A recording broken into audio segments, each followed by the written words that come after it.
You may want to take a position in Bitcoin because it's not something that's unlimited. It has scarcity. And that seems to be what's driving its latest price appreciation. And as a result, the coin has moved past $100,000 in value. I think the market has spoken on Bitcoin. I think it's here to stay.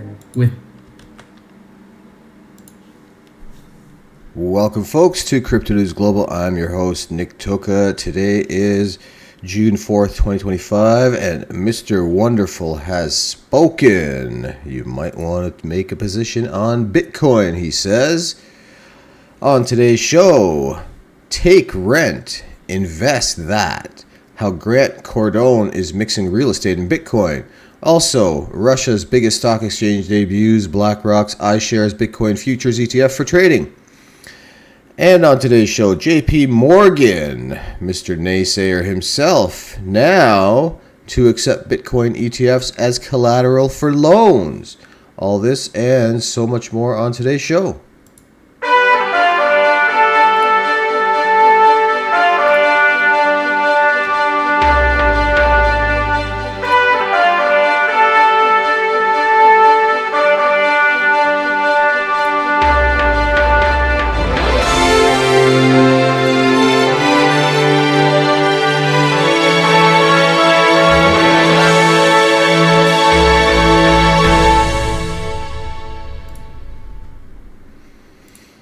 Welcome again to Crypto News Global. I am your host, Nick Toka.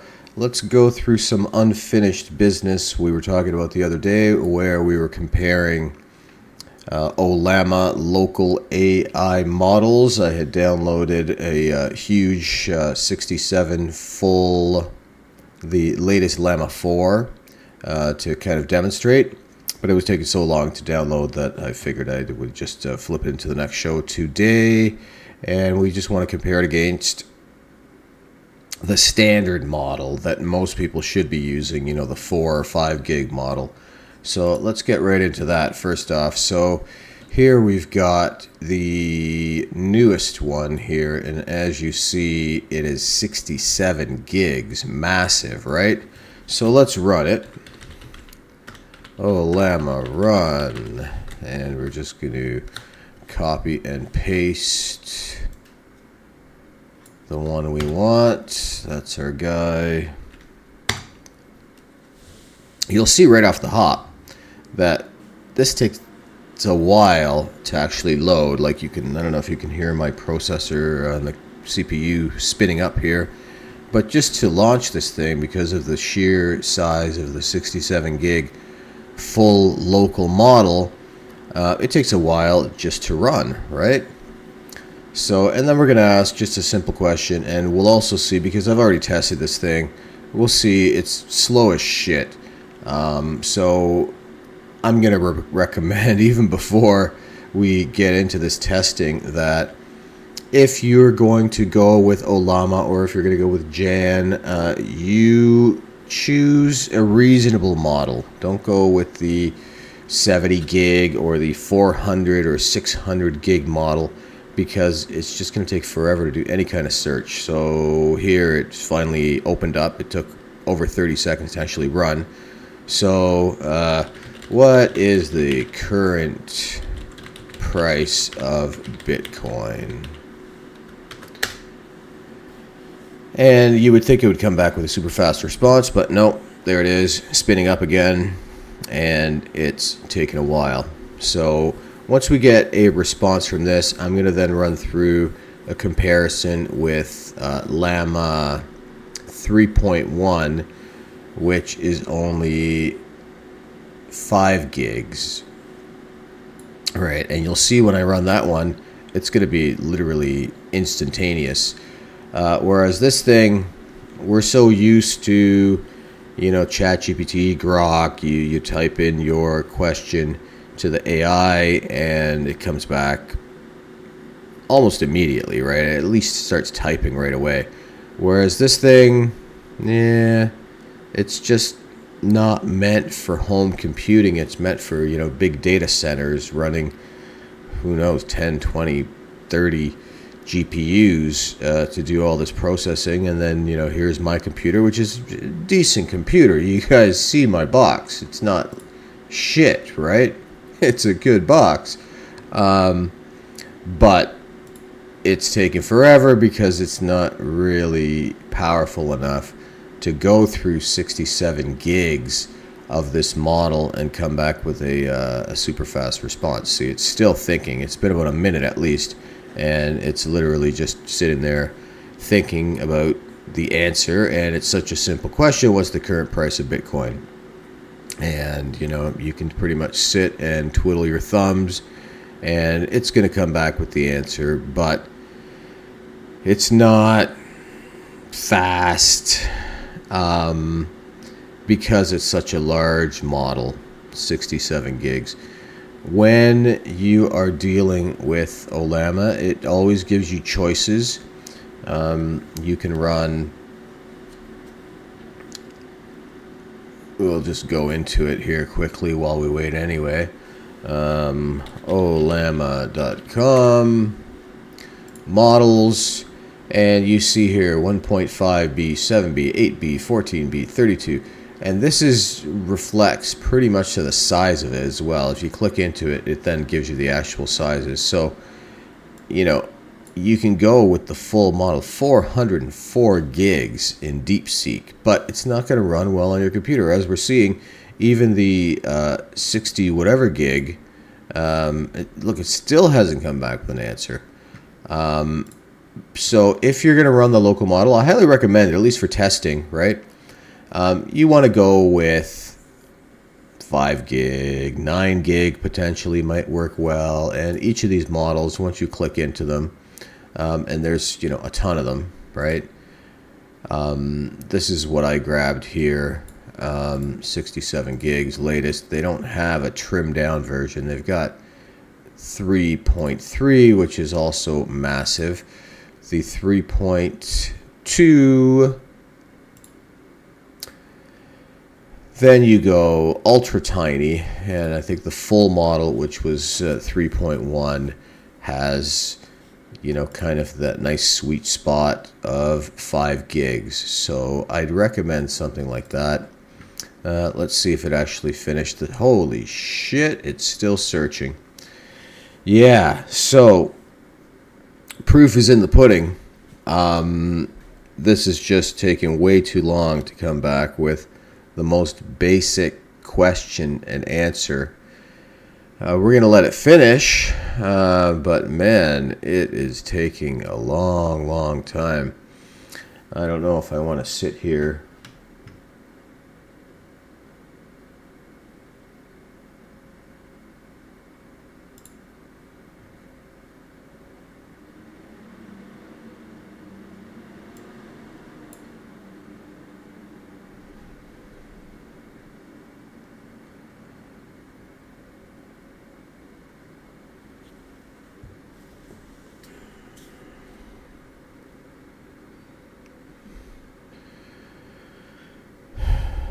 Check this out fast while I await, and it's just taking forever. I don't know if I can sit and wait this long, to be honest.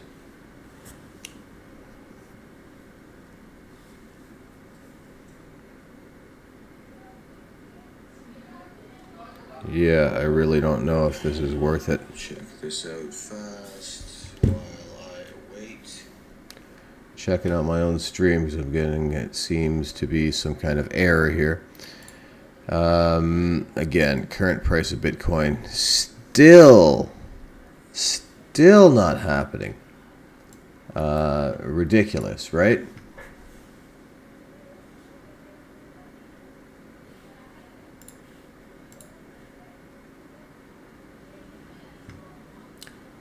So I don't know how much I want to wait.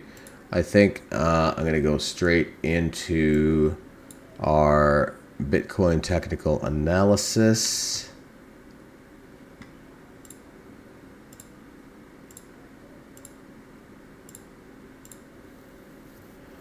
Yeah, we're going to bring this to the side because I don't have all day to wait for this thing. Let's get into our technical analysis. Bitcoin current price at 105,000, down 0.5% for the day. Ethereum sitting even at 26.21. Solana down 2%, 153 bucks. XRP down 2%, $2.20. Doge down 3% at just under 19 cents. Taking a look at the crypto bubbles, we've got almost everything in the red today on the back of more tariff talks, of course. But about 90% in the red for the day. Looking at the weekly, pretty much everything also in the red for the week except White Rock, which is up 144%. But if we look at the daily, actually, yeah, it's one of the only ones that's up for the day as well. And for the monthly, we've got about 95%, we'll call it 90% in the green, including this White Rock, 250%, Hype up 75%, WIF 60%, SPX up 122%. Total market cap, Bitcoin currently sitting at $2.1 trillion, Ethereum 316 billion, XRP 129 billion, Solana 80 billion, Doge 28 billion, Tron 25 billion, Cardano 24 billion bucks. Looking at the total crypto market cap, it's sitting at 3.25 trillion bucks, with Bitcoin holding 64.17% of that, Ethereum 9.7%, XRP 4% of the total crypto supply. Looking at the M2 global money supply, we've got the price as we see every day following very closely. The pink line is the M2 money supply. The white line is Bitcoin price, trailing behind about just under 3 months from the M2 money supply price. And if we zoom in, which we like to do,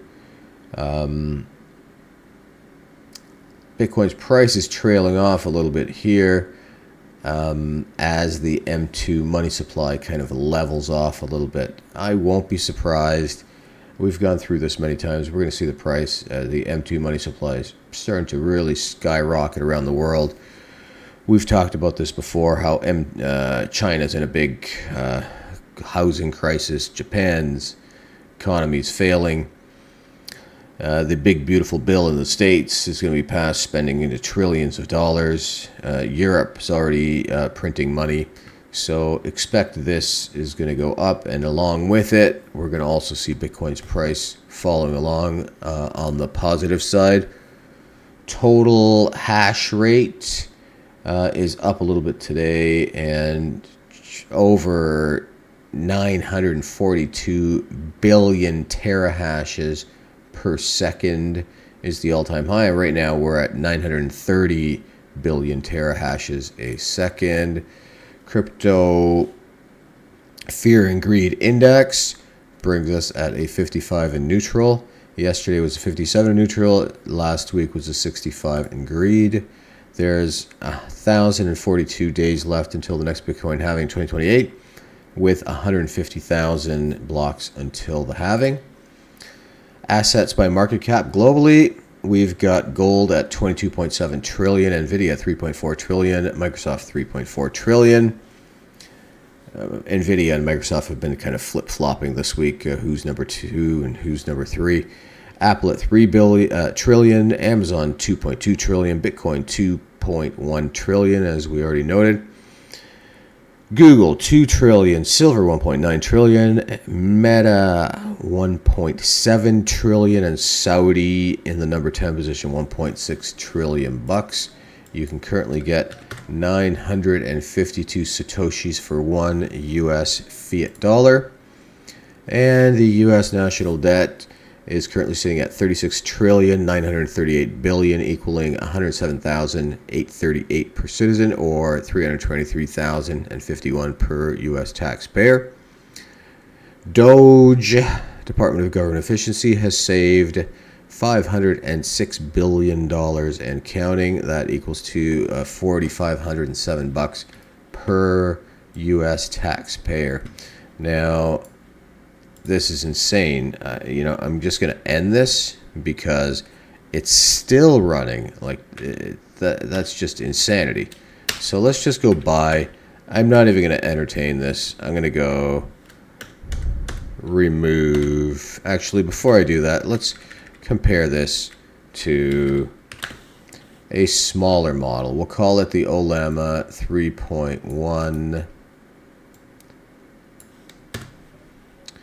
And just so I don't have to type it, run Ollama 3.1, and you'll see this thing's going to run pretty much right away, unless something's going on with my PowerShell, but there it is. And let's pose the same question to it, which is, what's the current price of Bitcoin? And this should come up with a very, very fast answer. It didn't actually paste. Let's do that again. Current price of Bitcoin. And you see that you're getting an immediate answer. However, I'm a large language model. I don't have access to real-time data, but I can suggest some ways for you to find out. So, not as intelligent as, you know, your ChatGPT or your Grok, which I prefer quite a bit.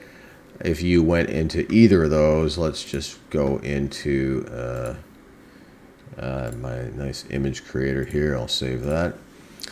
And let's paste the same thing. What's the current price of Bitcoin? And still has to think for a couple seconds, but we will get a response.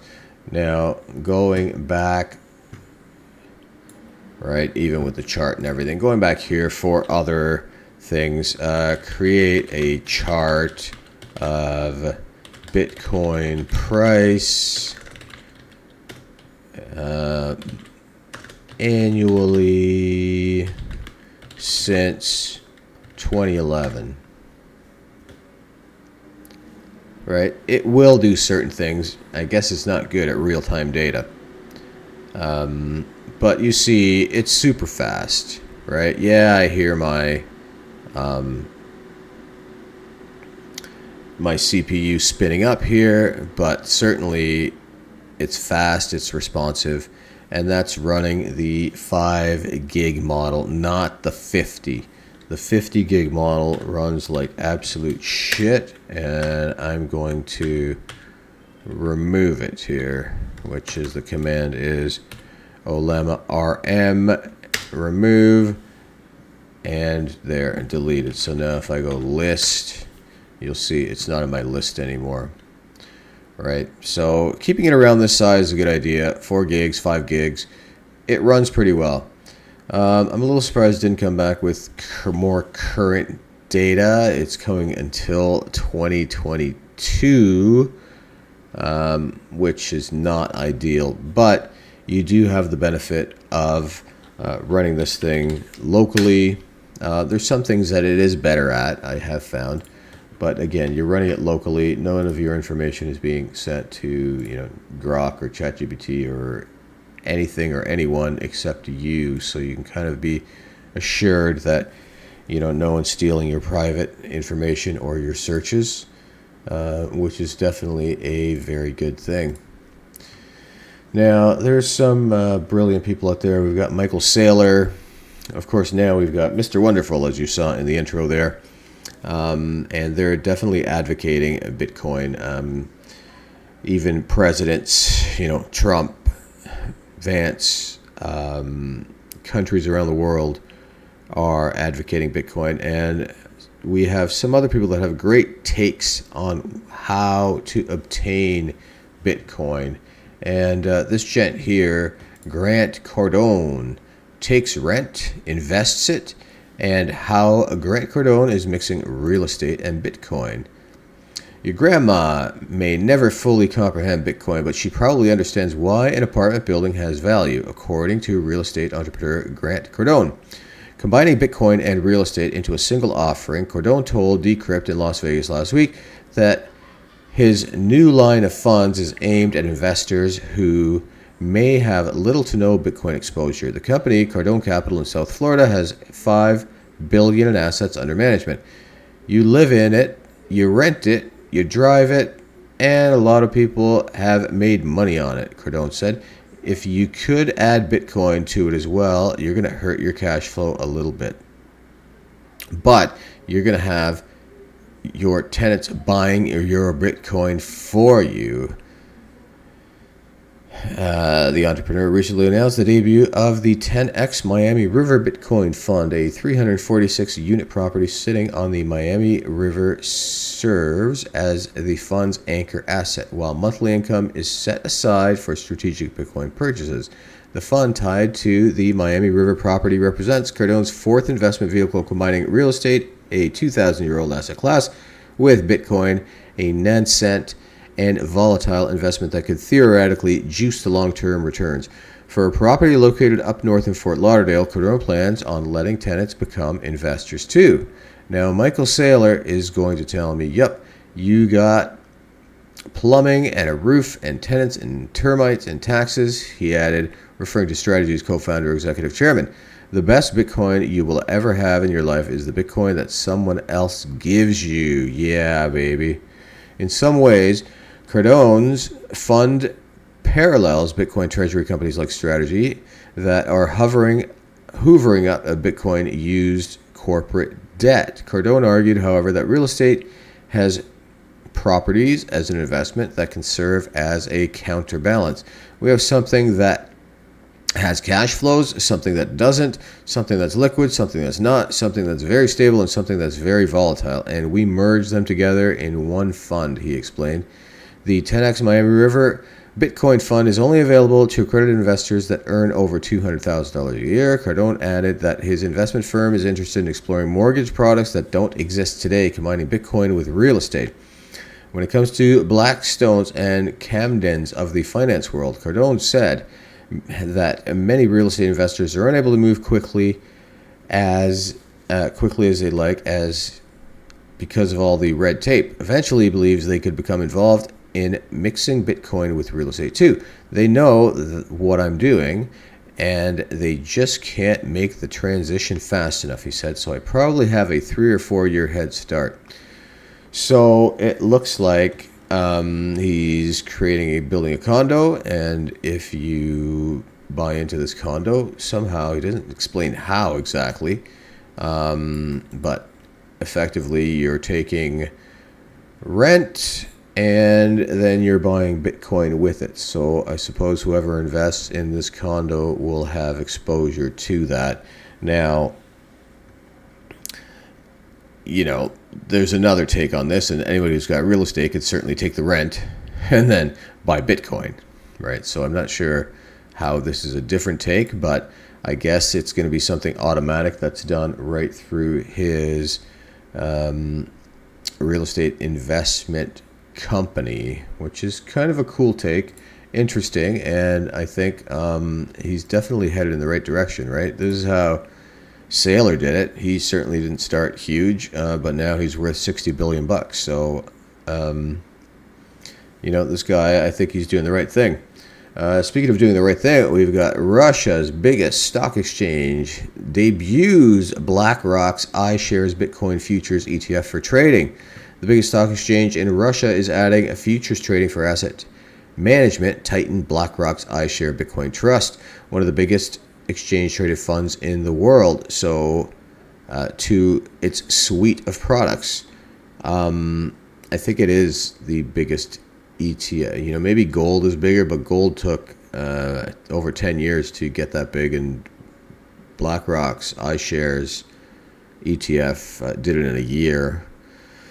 Now, just before we get into the story, I want to put things in perspective here. The total GDP of the U.S. is $23 trillion a year. China is $21 trillion. And you think Russia's huge too, because you keep hearing, the war and the, versus the U.S. and the Cold War. But it seems like Russia's annual GDP is only $1.5 trillion. So in terms of an economic giant, they are not. In a new announcement, Moscow Exchange, the government of Russia's venture into the world of crypto assets, says that starting on June 4th, today, it's adding support for the product, though only to accredited investors. Everything's for accredited investors, eh? You know, you can buy 0.000001 on Coinbase or any of these small exchanges, and then you actually get the Bitcoin, not in trust Bitcoin.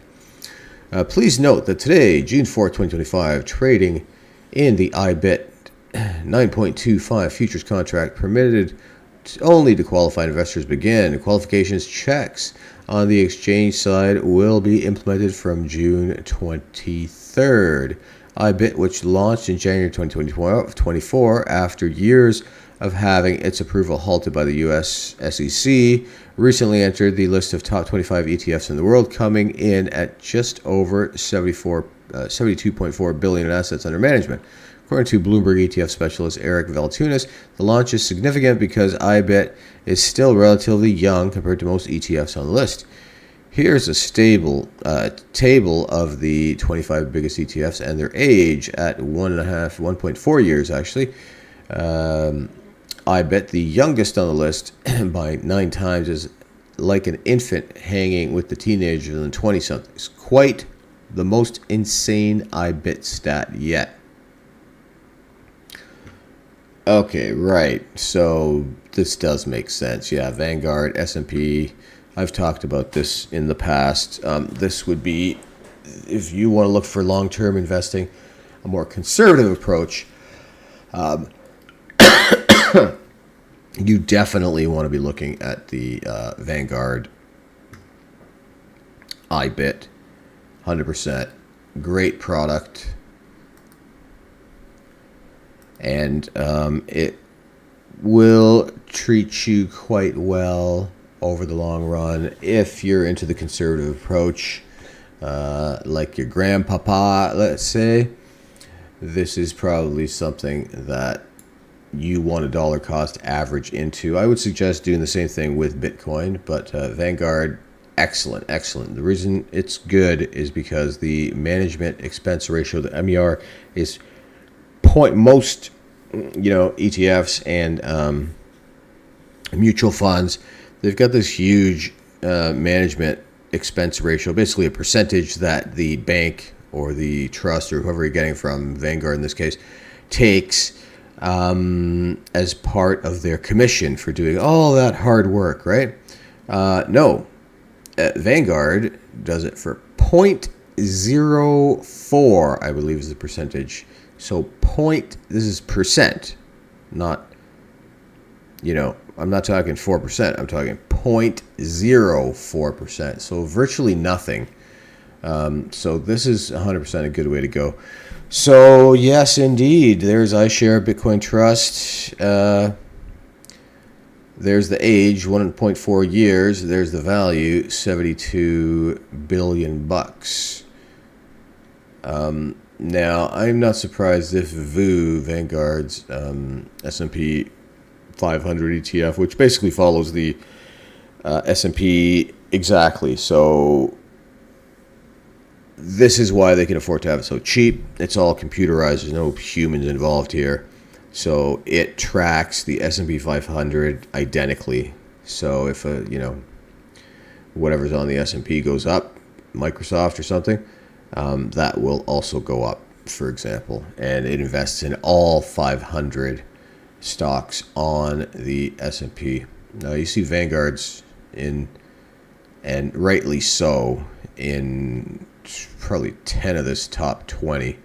But there we see the BlackRock, IBIT, iShares, Bitcoin Trust, now available in Russia as of today. Crazy. Never thought I would see the day, but that is very, very cool. Another big bank, which I never thought would be accepting Bitcoin for anything, now has a huge story here. JPMorgan to accept Bitcoin ETFs as collateral for loans. Morgan plans to woo wealthy customers with a new offering that allows them to access loans using spot Bitcoin exchange-traded funds as collateral. Using spot Bitcoin. So only those. Interesting. So not actually Bitcoin. First you have to have it on the stock exchange with an ETF, and then they'll accept it. So it's not really saying much then, because I would presume that even historically they would take your regular investments as collateral anyway. So more stupidity from Chase. I don't trust these guys for the life of me. According to a Bloomberg report on June 4th, the Wall Street giant is set to expand its financial option to include spot Bitcoin ETFs. Simply put, the bank's wealthy clients will be able to use their cryptocurrency ETFs as collateral when applying for loans. And you know what? I'm not even going to go further with this bullshit story here. Not promoting JPMorgan whatsoever. They've been caught in, I think they've had $300 billion in fines over the past few years, manipulating the gold market in many instances. So I don't trust these idiots. Vanguard, on the other hand, is pretty kick butt if you are interested in the traditional financial market, and I would highly recommend those guys.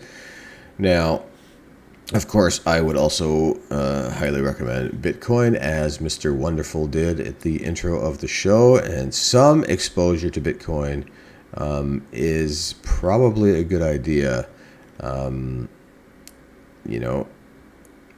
Satoshi said 15 years ago, it might be a good idea to pick some up if this thing catches a good trend, and that was, it was like less than a penny. So I could say that yes, it has caught on, and probably a good idea to pick some up. And again, it would be the same kind of scenario I'd recommend, just like the Vanguard VOO, the S&P 500 ETF. You want a dollar cost average on this thing, to go in and buy, put your life savings all in one shot. I don't know if I would. But to dollar cost average into it, $100 a month, $200 a month, $25 a week, $50 a week, or more, if you can afford it, is probably a very good play. And if you want a kind of balanced approach, you go half into Vanguard ETF and you go half into Bitcoin, for example. You'll probably find that Bitcoin's going to outperform the Vanguard ETF. However, you do have that stability. Both of these plays are long-term approaches. It's not the kind of thing where, for me and most savvy investors, they are not looking to day trade. They are looking to buy something and something of value and hold it for the long run. I said it before. They asked Warren Buffett, what is your time frame for buying and selling a security, a stock? And he said, well, most day traders will hold something for a couple hours, a day, or 3 days. A savvy investor might hold something for 2, 3, 4 years.